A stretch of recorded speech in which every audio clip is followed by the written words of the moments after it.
Oh man, here we go, man. We got DC Gangster, Here's the Christ in the building, man, on Say Cheese TV, man. How you doing? Man, I'm doing good, man. Trying to stay out the way. How you doing? You all right? Man, I'm good, man. How are you mentally, man? How you doing mentally? Man, mentally, I'm good. You feel me? Um, Everything else follows suit. You feel me? I was been home doing a family thing. I just came home from doing a fake bid from down Florida, state of Florida. So I'm just maintaining, man. Trying to stay focused. For sure, man. Now I did my research about you, man. I watched the documentary, and then I watched it twice, then I watched it 3 times, and then I hit you up and I'm like, man, I want my platform because I got a huge platform and I Right. really want them to know, your story. So we can really start from when you were around like 10 years old. You was hustling at a young age. I was hustling probably 8, yeah. Probably like 7, 8. That's when I started hustling. Pumping gas, carrying groceries, and it led to other things as far as snatching chains, pickpocketing, and all that other stuff. You feel Okay. me? So at 8 years old, you were pumping gas and doing all that already. Yeah, because my mother had a job off and on as security guard, hitting and missing on jobs. So I'm the youngest child, only boy. As a man, I took a responsibility as paying bills and helping out at a young age. So sometimes mother ain't have no work, had to go out, pump gas, carry groceries, and make money so I can put food on my mother and 2 sisters' table. You feel me? Right. So it started that way. Right. And then are you cool with Andre Johnson around this time? We knew each other, yeah, but they a little older than me. So I'm running with my little teeny guys my age. You feel me? Okay. So that took place probably a year later. He seen how hard I go. He took a liking to me, took me under his wing, and it was over after that. We took off. Okay, so Andre was saying you hustled as a youngin and he grabbed you. Right. That's correct.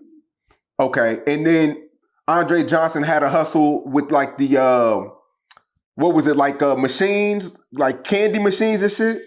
Soda machine, arcade games first. We arcade games, Miss Pac-Man, we used to bust up in the back, get all the quarters. So he came up with an idea like we're gonna go to the arcade way out Maryland or Virginia, and we're gonna take the arcade man keys. So I was the fastest and the littlest. So like I said, I always come up to the arcade machine like I'm a tree. I snatch the keys off the dude side and I run. So we had mostly keys to all the arcade games. It was like a Garlock 1, Garlock 2, Garlock 3, and a Garlock 4. Them damn near go to every arcade game back then. So we used to form up. Like a square around the arcade games, right? So one person would play an arcade game. I need y'all rolling up. So anyway, one person be here on each side of the arcade games. One person be playing, which is me. So Dre be behind me, open up the soda machine, and open up the arcade game, getting the quarters, put them in my pockets, and put them in everybody's pockets. They get filled up. We go each machine like that. And so after that, we started hitting soda machines. So we did the same thing with soda machines, going on streets, gas stations at night, hitting soda machines. So my nigga Dre was like, man, you know what? We gonna leave. I got locked up actually in a soda machine, getting chased. I got locked up. So he was like, man, we gotta change our hustle. Every time you get caught doing something, we gonna switch our hustle. So he was like, he went to 7-Eleven or went to a store and got a map with all the elementary schools, junior high schools. So we left the street alone, started hitting the soda machines in the schools.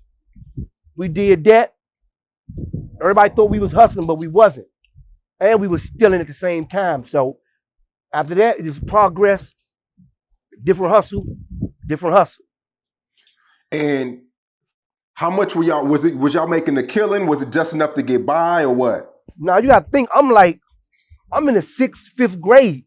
So out of everybody my age, I was making more money than everybody my age. Even older guys, I had more money than them. A lot of people think soda machines, arcades don't have a lot of money. But we used to have Dre grandmother basement filled up from corner to corner, nowhere to walk. We'd go to bank and get a roll of quarters. We'd be up all day bagging the quarters up in $10 rolls. So it was good money. Okay, and then the hustlers in DC started reaching out to y'all because they thought y'all were like selling like dope at the time. See, what Dre went to school out in Maryland called High Point. So they thought Dre was hustling, but we were stealing it. We were stealing and hitting soda machines. So everybody around our way knew we weren't hustling. We were stealing, selling Gore-Tex coats and all that stuff, right? From Britain. Mm-hmm. So they knew we weren't hustling. So we tried to PCP for the first time. Got plugged in with the PCP, selling the PCP. And as time went on, we started advancing with technology as far as the streets.